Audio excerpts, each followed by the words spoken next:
નું મૂળ સમજી લઈએ.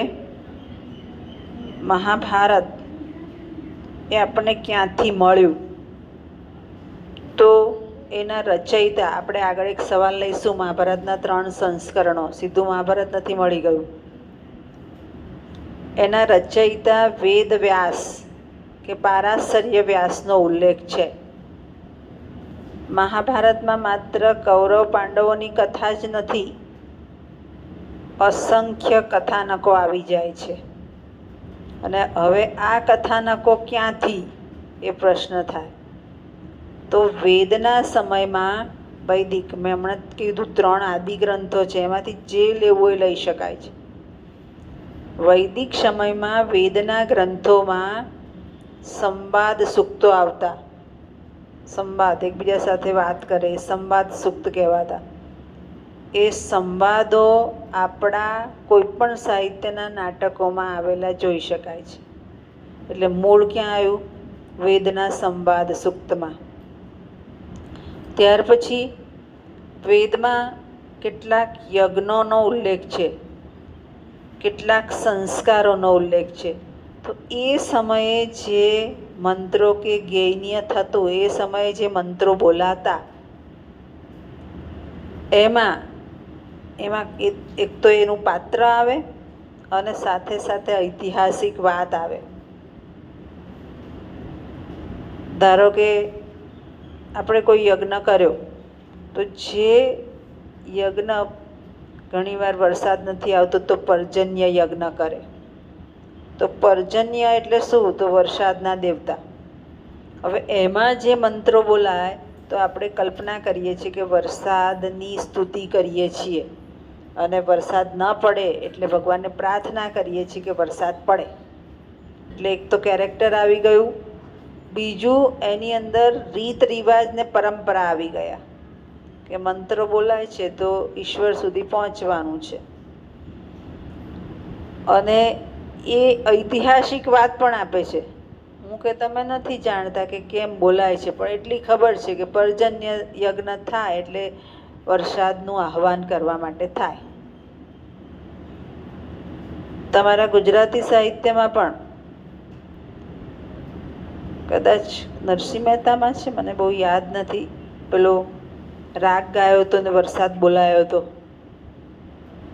એક કવિ કોઈ કરતા છે અને એક રાગ ગાઈને વરસાદને આમંત્રણ આપેલું, વરસાદ આવેલો પણ ખરો. ગુજરાતી સાહિત્યમાં છે, હું નામ ભૂલી, હા, નરસિંહ મહેતા છે, નરસિંહ મહેતા. એટલે કદાચ એની ભાભીએ ગરમ પાણી આપ્યું ને એ કથા છે ને, એ એટલે નરસિંહ મહેતાએ એ રાગ ગાઈને વરસાદને બોલાવેલો.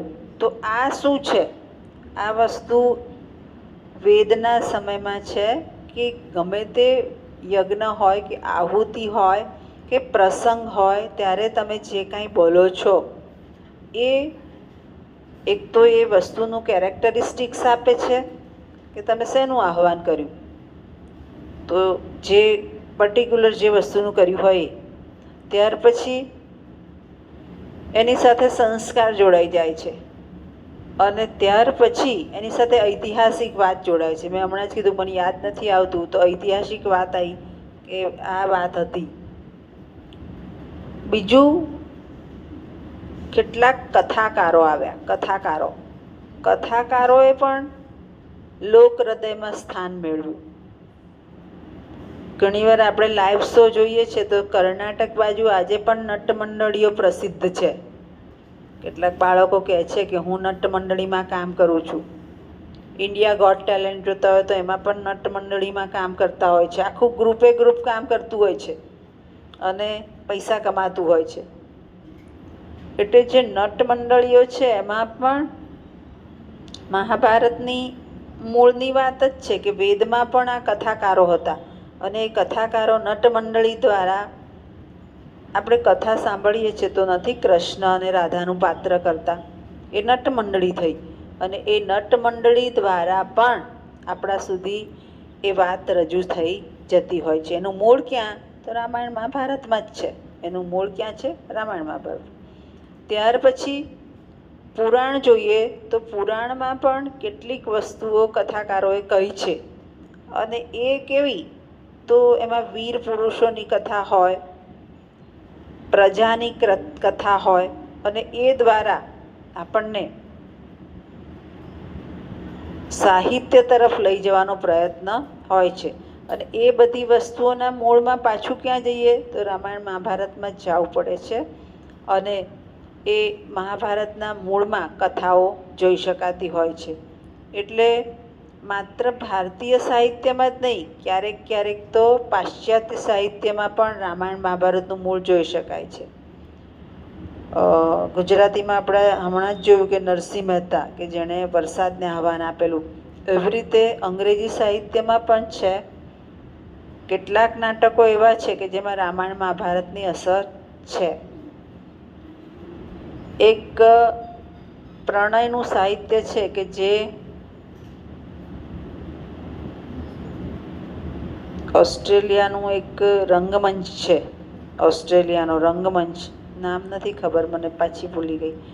ઓસ્ટ્રેલિયા દેશમાં એક રંગમંચ છે, ત્યાં રોજે રોજ નાટક ભજવાય, અને એ રોજે રોજ નાટક ભજવાય એની અંદર જે કથા, પ્રણયની કથાઓ આવે, પ્રણયની કથાનું કથા વસ્તુ ક્યાં જોવા મળે છે? રામાયણ અને મહાભારતમાં.